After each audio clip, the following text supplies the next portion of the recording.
My sister butt dialed me during a family meeting where they all agreed to cut me out of Grandpa's will. So I recorded everything and sent it to the group chat right before Christmas dinner. Take a quick pause, hit subscribe, and tell me where you're watching this from. It's amazing seeing this community grow across the world. My phone buzzed at 2:47 p.m. on a Tuesday and I almost didn't answer. Keisha flashed across the screen, my younger sister who'd been dodging my calls for 3 weeks. I swiped to answer, ready to ask why she'd ghosted me, but before I could speak I heard my mother's voice. Calculating. So we're all agreed? Nyla gets nothing from Daddy's estate when he passes. My blood turned to ice. I pulled the phone from my ear, staring at it like it had transformed into a venomous snake. The call timer kept ticking. This wasn't meant for me. Keisha had butt dialed me. I should have hung up. Any decent person would have. But something in my mother's tone, that cold satisfaction, kept me frozen. I hit the record button on my phone's voice memo app, hands trembling so badly I nearly dropped it. She doesn't deserve a penny, my Aunt Rochelle chimed in, her voice dripping with venom I'd never heard directed at me before. After everything we've done for her ungrateful ass? Please. Grandpa Melvin would want his money going to family who actually care, my brother Marcus added. Marcus, the golden child who I'd helped pay for community college 3 years ago when he got suspended for fighting. I'd given him $2,000 from my savings. Money I'd earned working double shifts at the hospital as a nursing assistant. My chest tightened. Grandpa Melvin, 87 years old, currently in hospice care. I'd visited him every single Sunday for 5 years. Reading him James Baldwin novels and bringing him the lemon pound cake he loved from that bakery on Jefferson Avenue. The one that charged $8 a slice but made it exactly how his late wife used to. Does anyone think we should at least tell her? Keisha's voice finally emerged, small and uncertain. For a split second, hope flickered in my chest. My baby sister, the one I'd braided hair for every morning before school, the one I'd protected from our cousin's bullying, surely she'd defend me. Tell her what?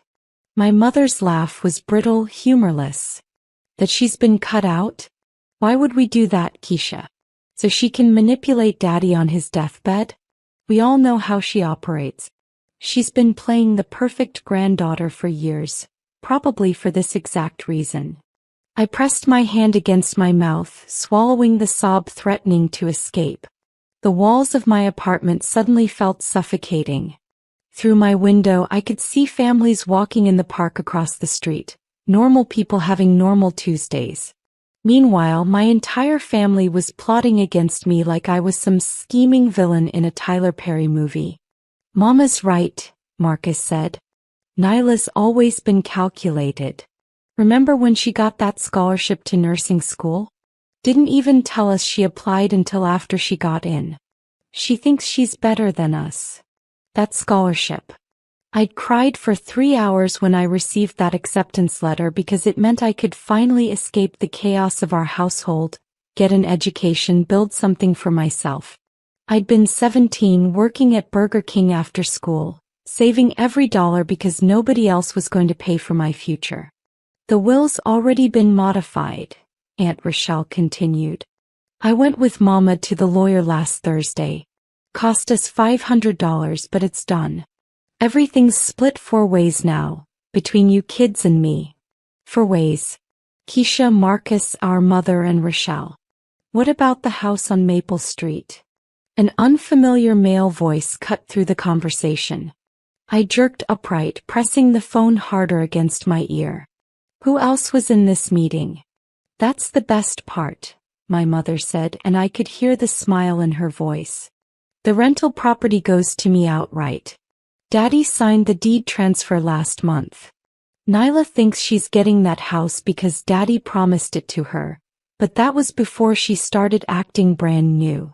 Before she moved to that fancy neighborhood and stopped coming to family gatherings. My vision blurred. That house. Grandpa Melvin had held my hand 2 years ago, sitting on his porch during one of our Sunday visits, and said, "Baby girl, when I'm gone, this house is yours. You're the only one who understood why I kept it. You're the only one who sees it as more than just rental income." That house was where my grandmother had taught me to make her famous sweet potato pie, where I'd spent summers learning to tend the garden, where Grandpa had helped me study for my nursing boards, quizzing me until 2 a.m. "Who's that talking?" Keisha asked. "Is that Mr. Bernard?" "Yeah, I asked Curtis Bernard to stop by," Aunt Rochelle replied. "He's not officially representing us, just giving friendly advice. Curtis, you remember my niece Keisha, right? You went to high school together." Curtis Bernard. I remembered him. Rochelle's neighbor's son who'd gone to law school. He'd asked me out once at a family barbecue 6 years ago. I'd politely declined because he'd spent the entire conversation talking about his BMW and his condo. Apparently, rejection had consequences. "So legally, Nyla has no claim?" my mother pressed. "If the will's been properly executed and Melvin was of sound mind when he signed, no," Curtis said clinically. "But what if she contests it?" Marcus asked. "She's stubborn like that." "Let her try," my mother snapped. "We have documentation that she neglected Daddy. Remember that weekend in July when she went to Miami for her friend's bachelorette party? Daddy fell and had to wait 6 hours before someone found him. That's elder abuse by omission." My stomach dropped. That weekend, I'd arranged for a home health aide to check on Grandpa 3 times daily. I'd called him twice a day. I'd even had meals delivered from his favorite restaurant. But when I returned, my mother had sent the aide home early to save money, and nobody had checked on him that Saturday afternoon. When I'd found out, I'd spent the entire night at the hospital with him, sleeping in a chair beside his bed. He'd squeezed my hand and said, "Not your fault, baby. Never your fault." "That's genius, Mama," Keisha said quietly. Too quietly. He knew. She'd been there when I'd argued with our mother about sending the aide home. "This isn't just about money," Aunt Rochelle added. "It's about principle. Nyla's had this holier-than-thou attitude since she got that nursing degree. She talks to us like we're beneath her. Remember Thanksgiving 2 years ago when she brought that bougie sweet potato casserole with the pecans and marshmallows? She knows Mama can't afford ingredients like that. It was disrespectful." I wanted to laugh. Or scream. Or both. That casserole had cost me $32 to make because I'd wanted to contribute something special to a holiday dinner where I'd been explicitly told not to bring anything. I thought I was being helpful. Apparently, I'd been committing some unspoken crime of making others feel inadequate by trying too hard. The call continued, but my mind was elsewhere, replaying every family interaction through this new, devastating lens. "When do we tell her?" Marcus asked. "After the funeral?" "Why tell her at all?" my mother responded. "She'll find out when she finds out. Let her show up expecting an inheritance that isn't coming. Maybe it'll teach her some humility." Something inside me snapped. Not loudly. Not dramatically. Just a quiet, clean break. Like a bone fracturing under pressure it was never meant to bear. These people, my blood, were conspiring to humiliate me at my grandfather's funeral. They wanted me blindsided, grieving, and publicly devastated. They wanted a spectacle. "I still think we should," Keisha started. "Keisha, baby, you're too soft," Aunt Rochelle interrupted. "Nyla's been playing all of us for years. You think those Sunday visits were about love?" She was securing her bag. "Well, the bag's closed now." The recording on my phone read 43 minutes. I had every word. Every conspiratorial whisper. Every calculated manipulation. My finger hovered over the stop button, but I waited. I needed to hear it all. "What about Christmas?" Marcus asked. She'll be at dinner, right? Of course, my mother said. I invited her last week. She's bringing that 7-layer chocolate cake she always makes. Her voice turned sharp with satisfaction. It'll be the perfect time to announce some family changes. After everyone's eaten, after we've taken pictures. Then we can discuss Daddy's estate planning in front of everyone. Let the family see who he really trusted. Public humiliation. At Christmas dinner. In front of our entire extended family.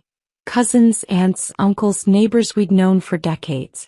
They wanted to destroy me socially, financially, and emotionally in one calculated blow. This wasn't just about money or inheritance. This was about power. Control. Making sure I knew my place. I ended the recording and sat in my living room for 20 minutes staring at my phone.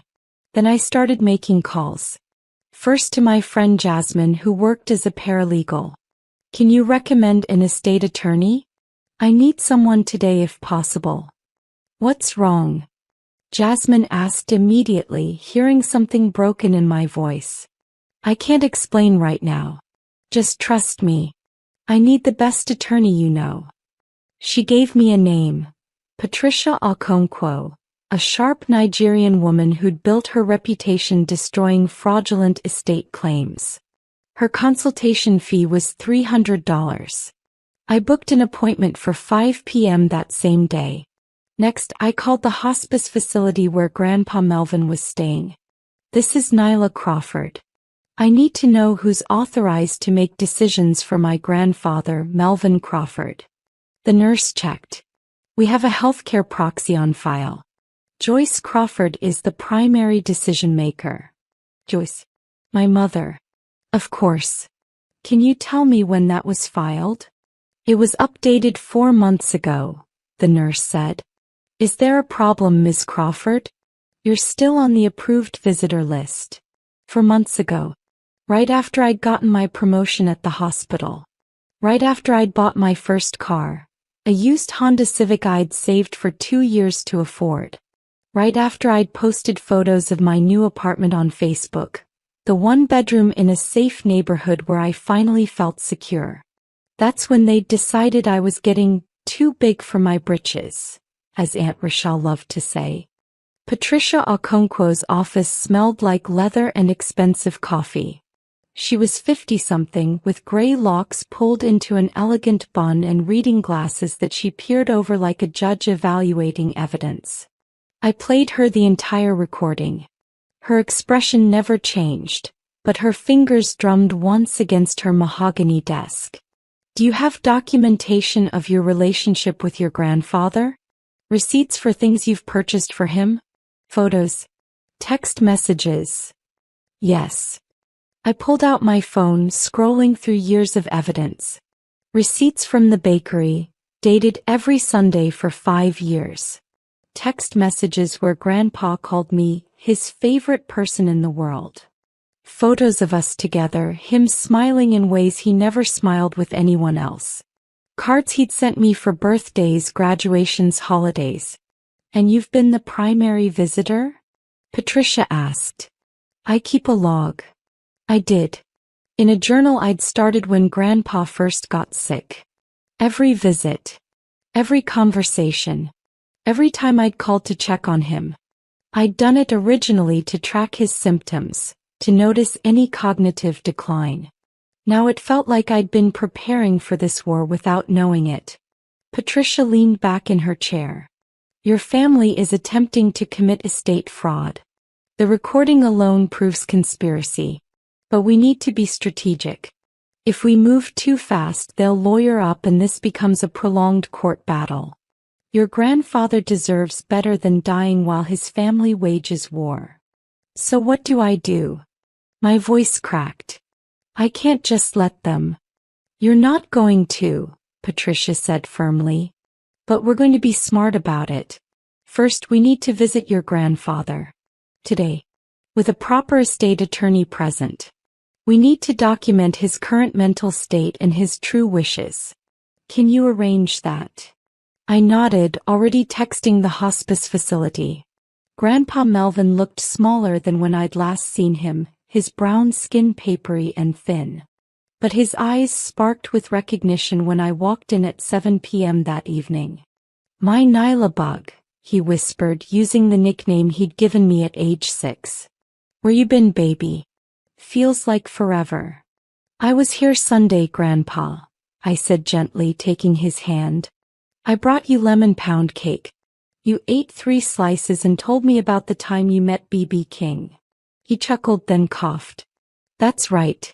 That was just yesterday, wasn't it? Time's funny now." Patricia introduced herself professionally but warmly.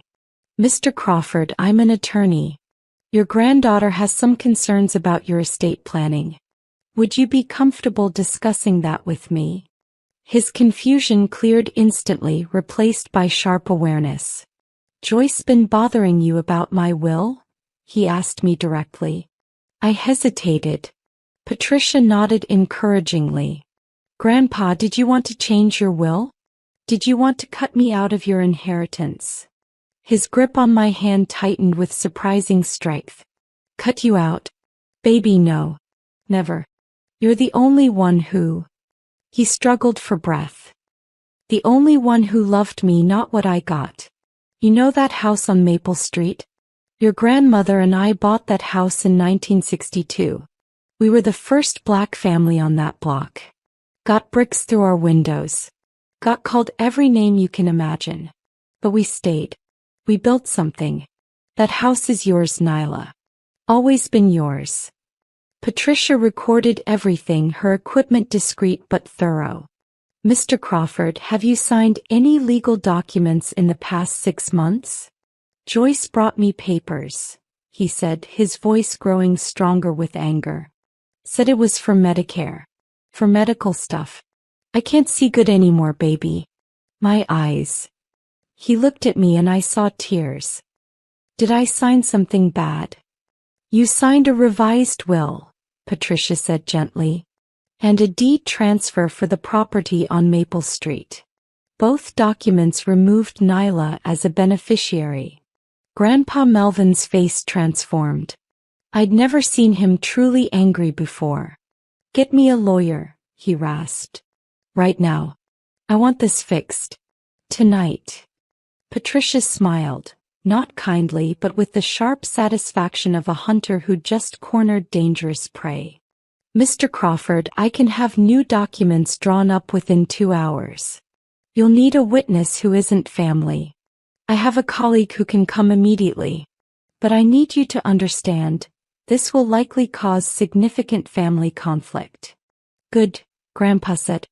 "I want them to know what they done. My Joyce." His voice broke. "Thought she raised her better. Thought I raised her better." By 11 p.m. new estate documents existed. Everything I'd been told I wasn't getting now legally belonged to me. The house, the savings, the life insurance policy worth $180,000.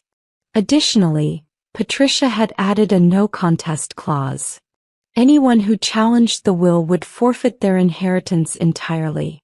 And there was one more addition, Grandpa's idea. A letter to be read at the will reading, detailing exactly what had happened and why he'd made his decision.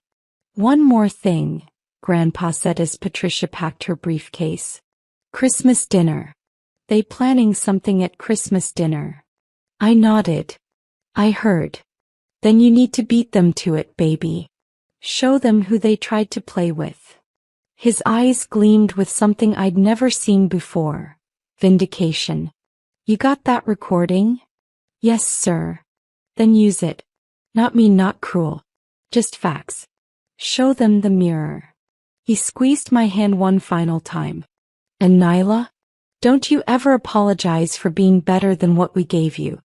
Your grandmother would be so proud of who you became." Christmas was 18 days away.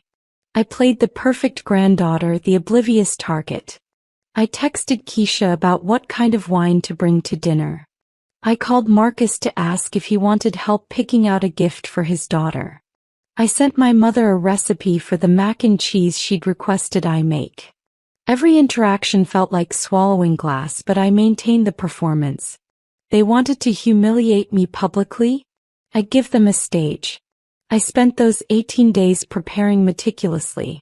I made copies of the recording, digital and physical backups stored in 3 different locations. I documented every interaction with my family, every text message screenshot and saved. Patricia drafted legal cease and desist letters for each family member involved in the conspiracy, ready to be filed the moment I gave the word. Jasmine helped me create a simple presentation on my laptop. Timestamps, transcripts, supporting documentation. "This is brutal," she said, reading through the contents. "Your own mother." "She made her choice," I replied and realized I meant it. The grief had crystallized into something harder. Something unbreakable. I baked that 7-layer chocolate cake they expected. I bought thoughtful gifts for everyone, even Aunt Rochelle. I RSVP'd yes to Christmas dinner with enthusiasm. My mother called 2 days before to confirm. "You're still coming, right, baby?" "Wouldn't miss it for the world, Mama," I said sweetly. "Wouldn't miss it for anything." The night before Christmas dinner I couldn't sleep. Not from anxiety but from anticipation. I kept thinking about Grandpa's words. Show them the mirror. Not cruelty. Just truth. Just consequences. At 3 a.m. I finally texted Jasmine, "Is it wrong that I'm actually looking forward to tomorrow?" She responded immediately, "Girl, they tried to rob you at your grandfather's deathbed. You're allowed to want justice. Now get some sleep. Tomorrow's your Super Bowl." Christmas dinner was at Aunt Rochelle's house. A sprawling 4-bedroom she'd somehow bought despite working part-time at a call center. Grandpa's money had funded that purchase 3 years ago. "Family takes care of family," he'd said at the time. I wondered if he'd known then that she'd betray him later. I arrived at 2 p.m. sharp, carrying my cake and wearing a red dress my mother had always said made me look too fancy. Good. I wanted to look unforgettable. "Nyla." Keisha hugged me, her embrace lasting a second too long, her guilt palpable and pathetic. "That dress is gorgeous." "Thank you, baby sis." I smiled warmly, watching her flinch at the affection. "You look beautiful too." The house was packed, 30-some family members, friends, neighbors. Everyone who mattered in our social circle. Perfect. I set up my cake in the kitchen, made small talk, complimented cousins' children, and laughed at uncle's jokes. I was charming. Delightful. Completely at ease.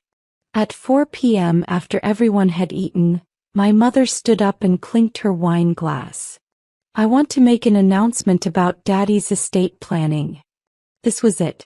I pulled out my phone casually like I was checking a message. "As you all know, Daddy's not doing well," my mother continued, her voice taking on that false sadness she'd perfected. "We've had to make some difficult decisions about his care and his estate. Some people may be surprised by those decisions, but we've done what's best for family." She looked directly at me. Triumphant. Pooh. I smiled back and opened the family group chat, the one with 43 members including everyone in this room. My finger hovered over the send button. "Actually, Mama," I said, standing up, "I have an announcement too. Something I think everyone should hear." The room fell silent.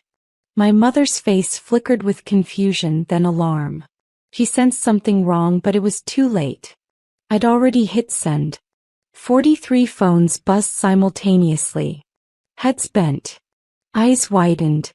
The silence shattered into gasps, muttered curses, shocked exclamations. "What did you do?" my mother hissed. I walked to the center of the living room, positioning myself where everyone could see me. I shared a recording from December 3rd. A conversation you had with Aunt Rochelle, Marcus, Keisha, and Curtis Bernard. A conversation where you all agreed to cut me out of Grandpa's will, to publicly humiliate me today, and to manipulate a dying man's final wishes. "That's illegal," Aunt Rochelle shrieked. "Recording someone without consent." is perfectly legal in this state, I interrupted smoothly. I checked. One-party consent. I was on the call even if you didn't know it. Every word you said is admissible in court. My mother's face drained of color. You're lying. You're making this up because you're jealous. Play the recording, I said to the room. It's 43 minutes long. Pay special attention to the part where Mama describes fabricating elder abuse claims against me. And the part where she admits to tricking Grandpa into signing documents he didn't understand. Uncle Raymond, my mother's brother, stood up. Joyce, tell me this isn't true. His voice shook. Tell me you didn't do this to your own daddy. She did, I said before my mother could respond. But here's what she didn't know. Grandpa and I visited an attorney 9 days ago. With proper witnesses. With full documentation of his mental competency. He's revised his will again. Back to his original intentions. Every scheme you all planned? It's worthless. Keisha started crying. Nyla, I'm sorry, I didn't want to. You didn't want to what? I turned to her and my voice was ice. You didn't want to betray me? But you did. You all did. For money. For a house. For whatever petty resentments you've been nursing. Marcus stood up, aggressive. You can't do this. That money belongs to all of us. That money belongs to whoever Grandpa wants it to belong to. Patricia's voice cut through the room. Patricia Okonkwo stood in the doorway, impressive and implacable. I'm Patricia Okonkwo, representing Melvin Crawford and his estate. I have cease and desist letters for Joyce Crawford, Rochelle Thompson, Marcus Crawford and Curtis Bernard. You are prohibited from contacting Melvin Crawford without supervision, from entering his property on Maple Street, and from making any further claims to his estate. Violations will result in immediate legal action. She handed out envelopes like death sentences. My mother snatched hers with shaking hands. This is my father. You can't keep me from my father. You can visit him, Patricia said calmly. Under supervision. After what you did. Be grateful, that's all. I looked around the room at the faces of my family. Shock, shame, anger, disbelief. Some looked at me with something like respect. Others with hatred. I felt nothing but tired satisfaction. I'm leaving now, I announced. I'm taking my cake because I put $40 into making it and none of you deserve it. Grandpa wants to see me tonight and I won't disappoint him. Not like you all disappointed him. As I collected my things, my cousin Janelle, who'd stayed silent throughout, caught my arm. That was savage, she whispered. Also, completely deserved. I'm proud of you. I drove to the hospice facility where Grandpa was awake and waiting. I told him everything. He laughed until he coughed, then held my hand. That's my girl. That's my Nyla bug. He passed away 3 weeks later, peacefully with me holding his hand. At the funeral, my mother didn't speak to me. Neither did Rochelle or Marcus. Keisha tried once, but I walked away. Some betrayals don't deserve forgiveness. The house on Maple Street became mine. I quit my hospital job and started a home healthcare business, hiring nurses to care for elderly patients with dignity and love. I named it Melvin's Grace. The inheritance? I used part of it to establish a scholarship for young Black women pursuing nursing degrees. The rest I invested wisely, building the future Grandpa wanted for me. Sometimes I sit on the porch of that house on Maple Street drinking sweet tea and reading James Baldwin, and I can feel him there. Proud. Vindicated. Free. My family tried to reconcile months later. I declined. Some doors once closed should stay that way. Not from bitterness, but from wisdom. From knowing my worth. From choosing peace over people who only valued me when they thought they could use me. I built a life they can't touch. That's the best revenge. Not destruction, but joy they're not invited to share.